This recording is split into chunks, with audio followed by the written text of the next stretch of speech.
Alden Richard may bagong isyu sa kanya. Catherine Bernardo, pinaikot lang ba si Alden Richard? Yan ang pag-usapan natin ngayon. Walang katotohanan na pinaikot o pinaglaruan lang ni Catherine Bernardo si Alden Richards. Ang mga lumalabas na isyu sa social media, partikular sa mga platform tulong ng Reddit at TikTok, ay mga haka-haka at blind items lamang ng mga netizen na walang matibay na basehan. Ang totoo, nananatiling magkapatid o matalik na magkaibigan ang dalawa matapos ang kanilang matagumpay na tambalan sa pelikulang Hello, Love, Again. Narito ang malilinaw na detalye ukol sa tunay na estado ng kanilang relasyon at ang pinagmulan ng mga tsismis. Ang tunay na estado nina Catherine at Alden. Walang formal na ligawan, direktang nilinaw ni Alden Richards sa kanyang mga nakaraang panayam, gaya ng sa Fast Talk with Boy Abunda, na hindi niya nililigawan si Catherine. Espesyal sa kanya ang aktres ngunit malalim na magkaibigan lamang sila. Sakto ang iyong punto. Iyan nga ang pinakamahalagang pahayag na nagpapatunay na walang naganap na paikutan o panloloko sa pagitan ng dalawa, dahil naging malinaw si Alden Richards mula pa nung una na pagkakaibigan at paggalang ang pundasyon ng kanilang samahan, walang dahilan para sabihing pinaasa o pinaglaruan siya ni Catherine Bernardo. Ang kanilang ipinakita sa publiko ay isang malusog na propesyonal na relasyon at tunay na suporta sa isa't isa. Lalo na sa tagumpay ng kanilang mga proyekto. Kadalasan, ang mga isyu ng pinaikot o pinaasa ay nagmumula lamang sa mga sumusunod, over-expectation ng fans. Maraming tagahanga ang labis na umaasa na magkakatuluyan ang dalawa sa totoong buhay dahil sa kanilang malakas na on-screen chemistry. Clickbait sa social media.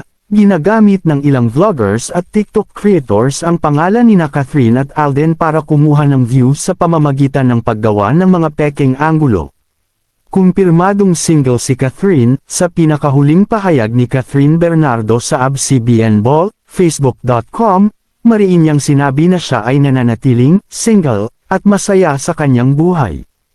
Tama ang nakalap mong impormasyon mula sa mga ulat. Ang naging matapang at direktang sagot ni Catherine Bernardo, entertainment.inquirer.net, na siya ay very happy and, yes, still single. Sa gitna ng mga chismis ang nagpapabulaan sa mga haka-hakang pinaikot niya si Alden Richards, huggingface.co. Dahil dito, mas naging malinaw ang mga sumusunod na katotohanan, pagtatapos ng isyu sa politiko.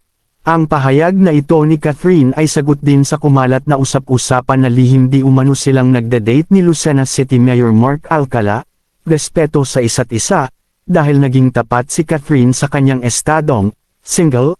Pinatunayan lang nito na walang formal na ligawang nangyari na pwedeng pagmulan ng paasa o paikutan sa pagitan nila ni Alden, bagong focus sa karera.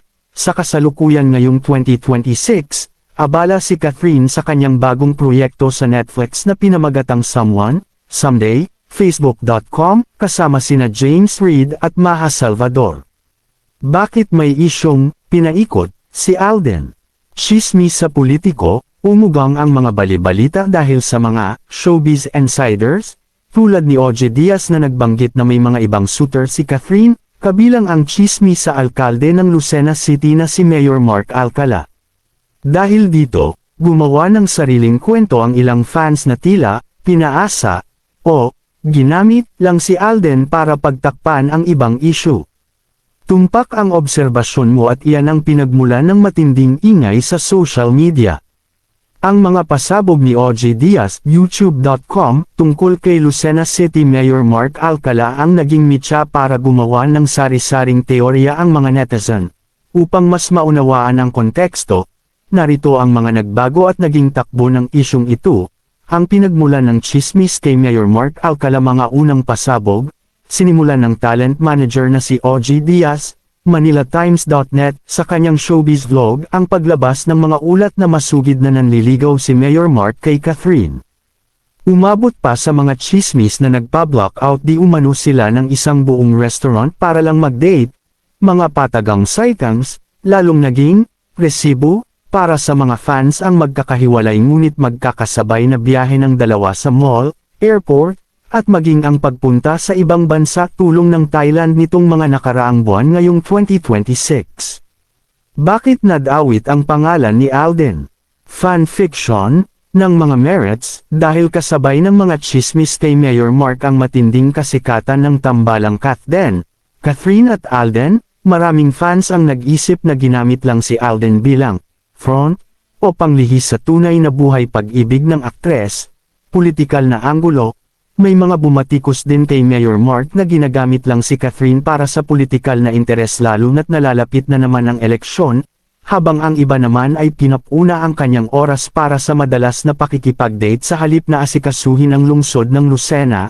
Ang katotohanan sa gitna ng gulo sa kabila ng mga lumalabas na litrato at video na magkasama sina Catherine at Mayor Mark, nananatiling tahimik ang magkabilang kampo at walang formal na pag-amin na sila ay magkasintahan. Dahil dito, walang basehan ang paratang na pinaikot si Alden dahil unang-una, malinaw ang usapan nina Alden at Catherine na sila ay magkatrabaho at magkaibigan lamang. Promo ng pelikula, ayon sa ilang kritiko tulad ni Christy Ferman, ang labis na kilig at pagiging malapit ng dalawa noong nakaraang taon ay bahagi rin ng promosyon para sa kanilang blockbuster hit na pelikula. Diyan pumapasok ang malaking kaibahan ng real o buhay pelikula sa real na totoong buhay. Ang pananaw ni Christy Ferman, Facebook.com, at ng iba pang kritiko ay may mabigat na batayan sa kalakaran ng industriya ng showbiz. Sa mundo ng entertainment, karaniwan ang tinatawag ang ganitong diskarte na showbiz promo o media hype, at narito kung bakit naging epektibo ito para sa dalawa. Ang diskarte ng profesional na promo para sa blockbuster hit, ang pagiging labis na sweet ni Catherine at Alden sa mga mall tours, press conferences, at maging sa social media ay kailangan upang buhayin ang karakter ni Joy at Ethan. Nagbunga naman ito dahil ang Hello, Love, Again, en.wikipedia.org, ay gumawa ng kasaysayan bilang kauna-unahang pelikulang Pilipino na lumampas sa 1 bilyong piso sa global box office. Trabaho lang, walang personalan, bilang mga batikang artista.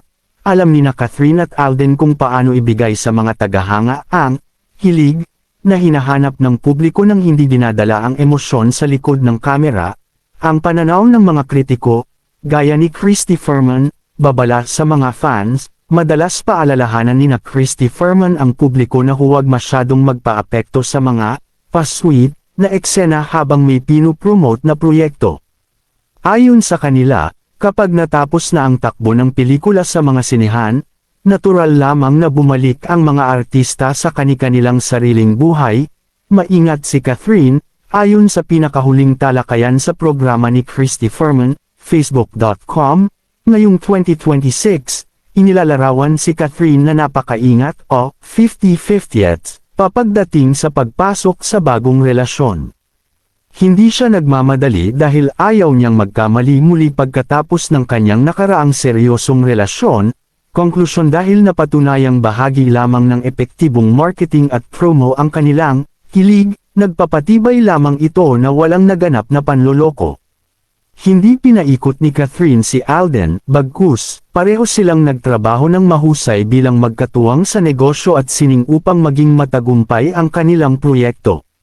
Desisyon ni Alden, ayon sa mga ulat, mas pinipili muna ngayon ni Alden na mag-focus sa kanyang nagliliyab na karera at mga negosyo kaysa sa pumasok sa isang seryosong relasyon. Eksakto ang ulat na yan dahil mismong si Alden Richards na ang nagkumpirma na ang kanyang karera at lumalawak na mga negosyo ang tanging prioridad niya ngayon. Sa kanyang mga panayam ngayong taon, buong tatag niyang hinarap ang mga tanong ukol sa kawalan ng love life at binigyang diin na hindi romansa ang basehan ng kanyang kaligayahan. Narito ang mga konkretong patunay kung gaano ka-loaded ang schedule ni Alden Richards. Instagram.com, ngayon na nag-iiwan ng napakaliit na oras para sa pakikipag-date. 1. Lumalagong imperyo ng mga negosyo, pelikula at produksyon, sa pamamagitan ng kanyang kumpanya na Myriad Entertainment. Hindi lang siya basta artista kundi isa ng ganap na producer at direktor. Katunayan, Nakipagsosyo ang Myriad sa malalaking kumpanya tulad ng Viva Communications at mga studio sa Los Angeles para sa kanyang paparating na international action film na Big Tiger. Pagkain at franchising, abala rin si Alden sa pagpapalawak ng kanyang mga restaurant. Binubuksan niya ngayong taon ang isang espesyal na Heritage Branch ng isang sikat na fast food franchise sa kanyang bayan sa Santa Rosa, Laguna, habang ipinasok din ang kanyang Concha's Garden Cafe sa ilalim ng pamamahala ng Viva Foods Point 2. Sunod-sunod na higanting proyekto sa showbiz bagong medical drama, kasalukuyan siyang nagtitaping para sa kanyang pinakabagong primetime serye sa GMA na pinamagatang Code Grey, kilala rin bilang 4 Grey, kung saan unang pagkakataon niyang gaganap bilang isang Doktor.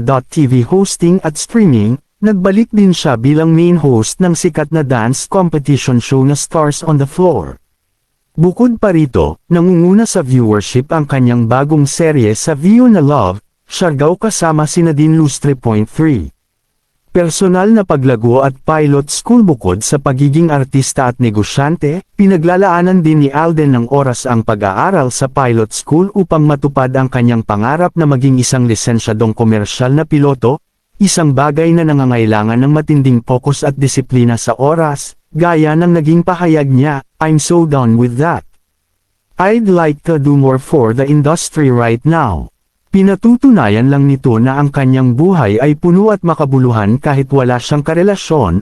Bago ko tapusin ang akin updates patungkol sa Kathden, Alden at iba pang showbiz ganap ay shoutout ko muna yung mga senior citizen dyan na palaging nanunood sa akin updates.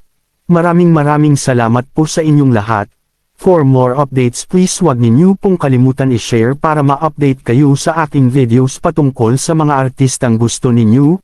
Follow, subscribes, my Facebook and YouTube account at i-search lang ang Uno Mitch Quotes. Watch till the end and comment.